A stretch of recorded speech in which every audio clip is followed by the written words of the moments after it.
একাদশ দ্বাদশের পরে বা নবম দশমের রেজাল্ট এসএসসির ওয়েবসাইট থেকে রেজাল্ট জানতে পারবেন চাকরি প্রার্থীরা। আগামী সোমবার ফল প্রকাশ।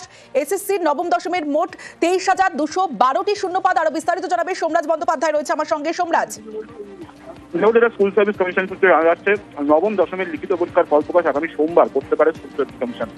নবম দশমের শূন্যপদ রয়েছে 23,000-এরও বেশি শূন্যপদ রয়েছে এবং ইতিমধ্যেই স্কুল সার্ভিস কমিশন, তুমি জানো যে গত 7ই সেপ্টেম্বর পরীক্ষা নিয়েছিল।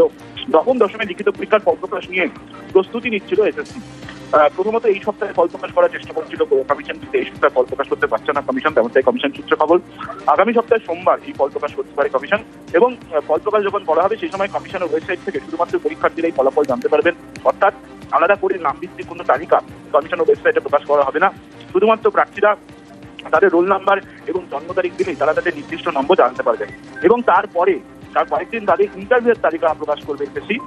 কিন্তু সেক্ষেত্রে কমিশন বলছে যে সেই ইন্টারভিউয়ের তালিকা প্রকাশ করতে আরো বেশ কিছুটা সময় লাগবে। তবে প্রাথমিকভাবে লিখিত পরীক্ষার ফল প্রকাশ করে দেওয়া হবে। 11টি বিষয়ে যে লিখিত পরীক্ষা নিয়েছিল কমিশন, সেই 11টি বিষয়ে লিখিত পরীক্ষার ফল প্রকাশ করতে পারে আগামী সোমবার স্কুল সার্ভিস কমিশন। সেক্ষেত্রে সোমবার সন্ধ্যের পর এই ফল প্রকাশ করা হবে বলেই কমিশন সূত্রে খবর। বেশ।